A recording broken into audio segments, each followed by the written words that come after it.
right, so biohacking. Mm. It's everywhere you look these days. Yeah. It seems like everyone's talking about it, trying it. But what exactly is it? That's a good question because I think there's a lot of confusion around the term. It's sort of become this catch-all for like any kind of DIY self-improvement thing you can think of. Right. But when you actually dig into it, you realize, it's not really one specific science or anything. It's more like an umbrella term for a whole bunch of different practices and Yeah, approaches. it's a whole movement, really. Yeah, definitely a movement. And it's growing like crazy. Like back in 2021, they estimated the market to be worth something like 13 billion pounds. That's like $16 billion. Yeah, And it's just going to keep getting bigger from what they're saying. So we've got a lot to cover today. we do. We're going to try to sort of unpack what exactly biohacking entails. We're going to Yeah. be looking at the specific practices people are using, like what are they actually doing to biohack themselves. Hmm. We'll also talk about how it's moving into other industries. Yeah, like fashion and beauty. Yeah, Yeah. we'll get into that. And then we'll also look at, the different perspectives on whether it's actually, worth it or if there are risks involved. Right. Because there's always two sides to every coin. There are. Okay, so to kick things off, maybe let's just start with the basics. What is biohacking? Like if you were explaining it to, I don't know, your grandma, what would you say?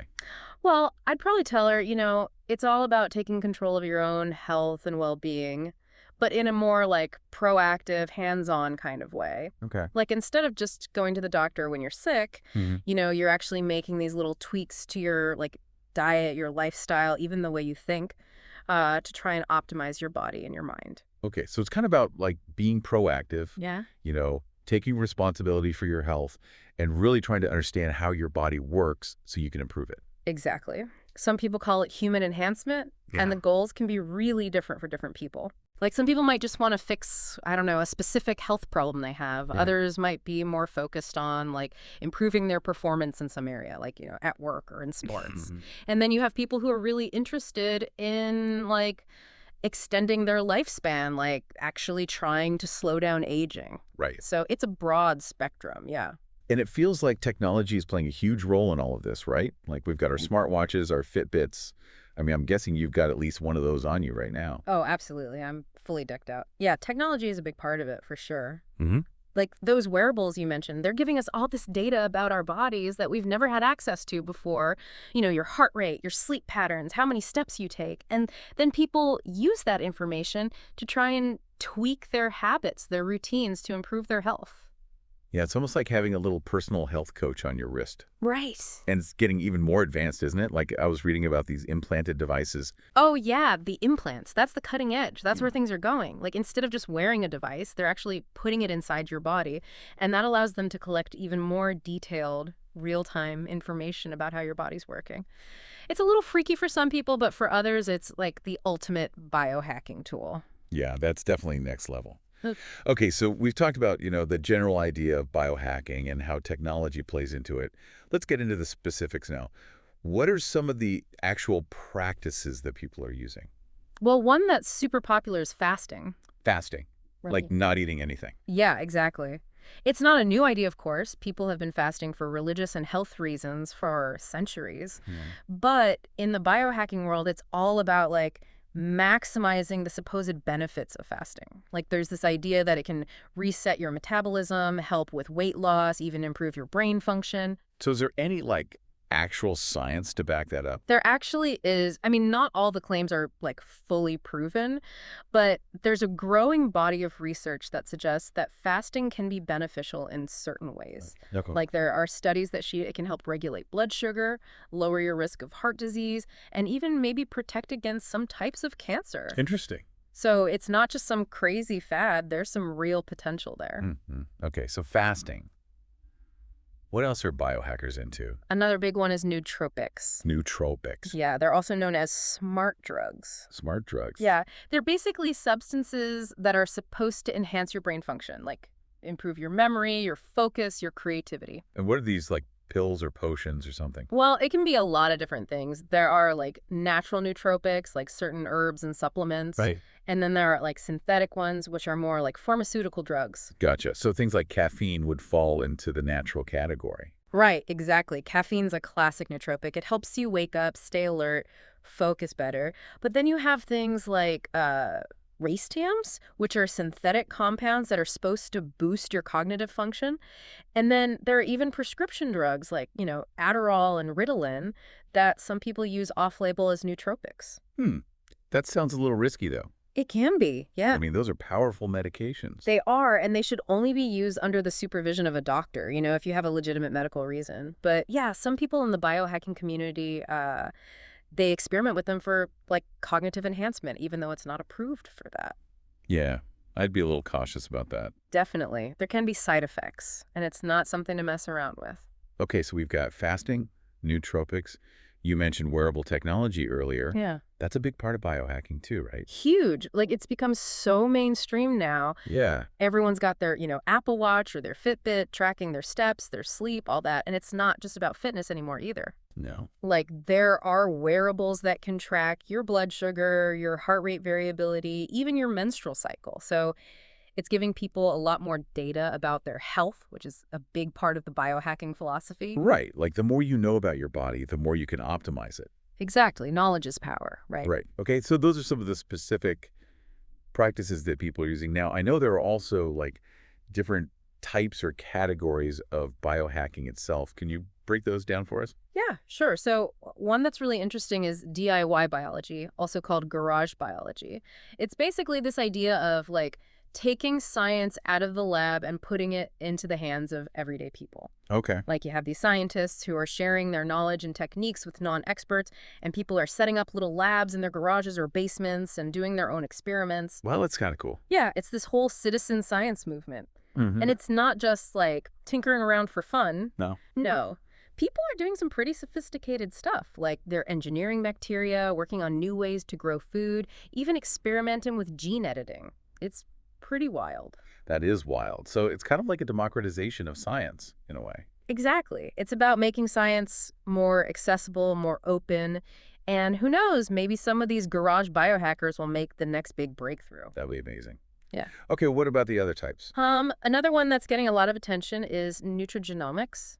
Nutrigenomics. Yeah, it's all about the relationship between your genes and the food you eat. Like how your genes influence how your body processes different nutrients and how you can use that information to create a personalized diet that's optimized for your specific genetic makeup.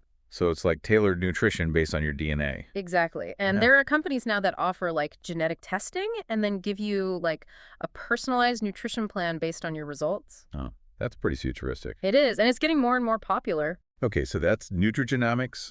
And then there's one more type, right? The grinders. The grinders. Yeah, they're the more hardcore biohackers. Yeah. They're all about like augmenting their bodies with technology. Like literally implanting things in themselves. Yeah. Like chips, sensors, magnets, you name it. They're pushing the boundaries of what it means to be human. That's a little intense for me. It is, yeah. It's not for everyone. No. Yeah. Okay, so we've covered what biohacking is, the different practices, and the various types. Now, the million-dollar question is, does any of this actually work? Right. That's the big one, isn't it? And it's not an easy question to answer. Yeah. Because biohacking is so diverse. Yeah. There's no one-size-fits-all approach.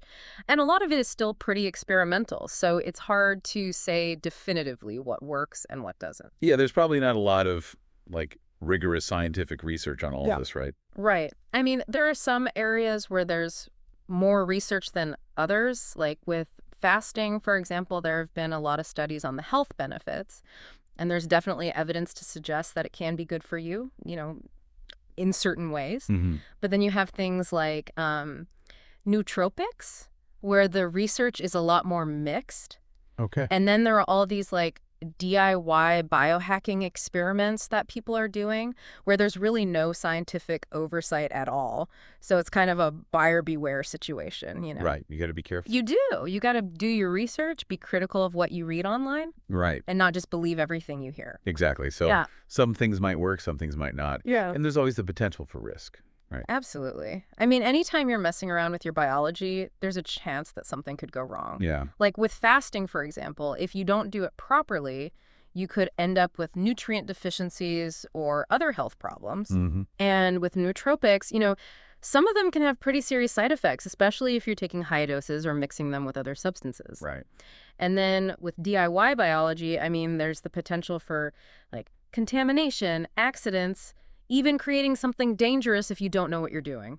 So it's not all sunshine and roses. It's not. I mean, biohacking has a lot of potential, but it's important to approach it with caution and a healthy dose of skepticism. Yeah, that makes sense. Now, I wanted to ask about the relationship between biohacking and biotechnology. Are those two terms basically interchangeable?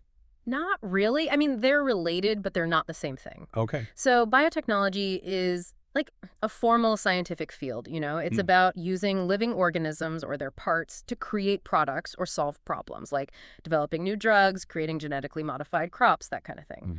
Biohacking, on the other hand, is more of a DIY movement. It's about individuals taking control of their own biology, often using tools and techniques that are borrowed from biotechnology. Gotcha. So biotechnology is like the big established science, and biohacking is more like the grassroots individual approach. Exactly. Like biotechnology is the big pharmaceutical company developing a new vaccine. Right. And biohacking is the guy in his garage trying to brew his own kombucha. Okay, that's a helpful analogy. Yeah. Now, what about the legality of all this? Yeah. Are there any, laws against biohacking?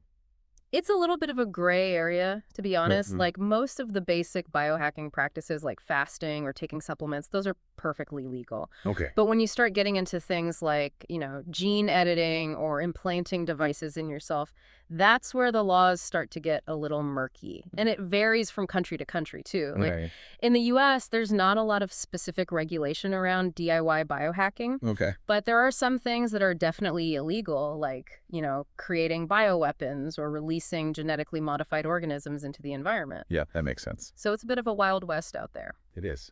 All right, let's talk about life extension now. Yeah. It's a big part of the biohacking movement, right? Huge. Yeah. I mean, who wouldn't want to live longer, right? Yeah. Especially if you could stay healthy and active for longer. Right. So there are a lot of biohackers who are really focused on slowing down the aging process, extending their lifespan, even reversing aging if possible. And how are they trying to do that? Well, there are a lot of different approaches. Some are pretty mainstream, like, eating a healthy diet, exercising regularly, taking certain supplements.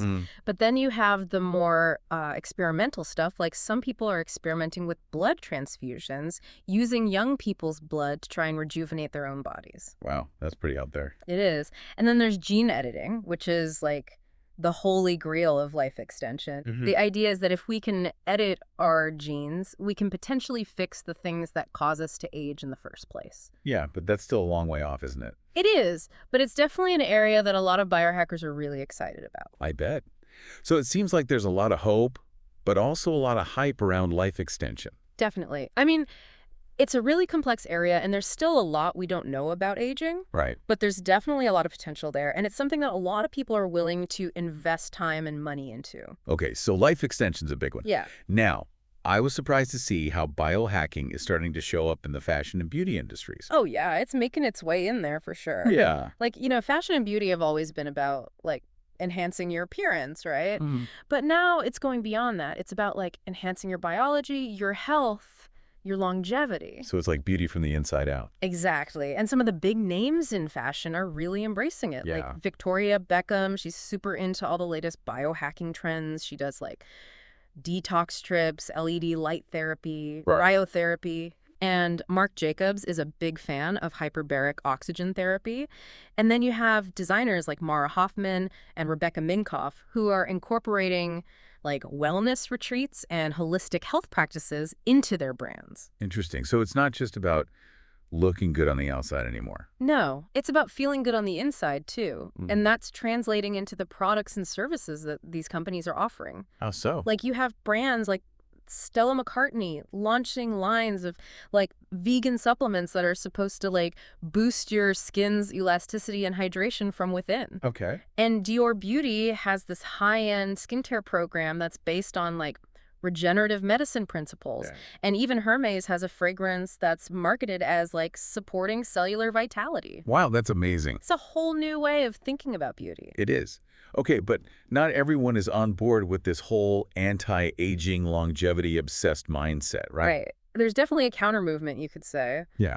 There are people who are saying, hey, aging is a natural part of life. We should embrace it, not try to fight it. Right. And they point out that, all this focus on longevity can be kind of like obsessive and stressful. Like Yes. you're constantly worrying about what you're eating, what you're doing, how you look. Mhm. And that can actually be detrimental to your health and well-being. Right. So they're advocating for like a more balanced approach, Okay. one that focuses on like enjoying life, connecting with others, finding meaning and purpose rather than just trying to live as long as possible. Yeah, that makes sense. And there's actually some research to suggest that like people who have a positive attitude towards aging, they actually tend to live longer and healthier lives. Really? Yeah, it's kind of counterintuitive, but it seems like, stressing out about getting older is actually worse for you than just accepting it. That's pretty fascinating. It is. So, yeah, it's not all about like trying to cheat death. It's about living a good life, whatever that means for you.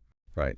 And speaking of health, it seems like there's this whole trend of health and longevity diagnostics that's emerging. Oh, yeah, that's a big one. Yeah. Like, there are all these companies now that offer like these really comprehensive tests that can tell you everything about your health.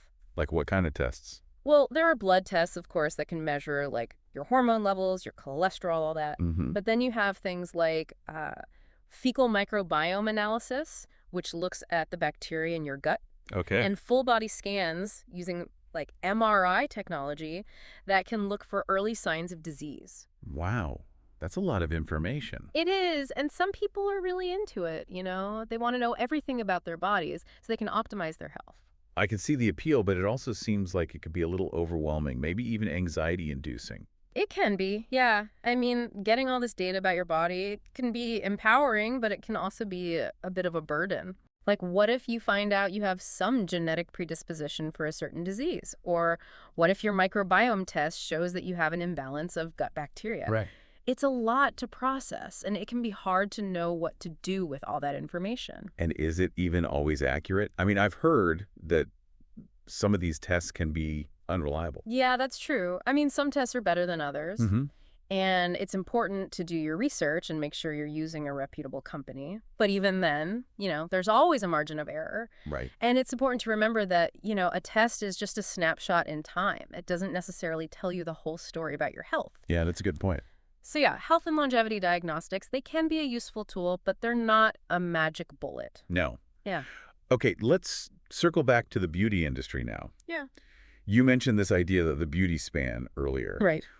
What exactly does that mean? So it's basically this idea of like extending the lifespan of your skin and hair. Like instead of just trying to cover up wrinkles or dye your gray hair, it's about like actually preserving the health and vitality of your skin and hair at a cellular level. So it's about aging gracefully, in a way. Yeah, you could say that. And it's not just about aesthetics either. No. No. It's about overall health and well-being. Like, your skin is your largest organ, right? Yeah. And it plays a really important role in protecting your body from the environment. So keeping your skin healthy is important for your overall health, too. Yeah, that makes sense. So how are beauty companies approaching this beauty span concept? Well, they're really focusing on like developing products and technologies that address the underlying causes of aging. Okay. Like they're using ingredients that protect your cells from damage, boost collagen production, and promote cell regeneration. Mm-hmm. And they're also starting to use like epigenetic clocks to measure the biological age of your skin. Epigenetic clocks. Yeah, there are these tests that look at like the patterns of chemical modifications on your DNA, which can tell you how old your cells really are. Huh. That's pretty cool. It is. And it's giving them a lot more insight into like how aging works and how to slow it down. So it's like duty science meets biohacking. Exactly. And it's a really exciting area to watch. It is. All right. Well, we've covered a lot of ground today.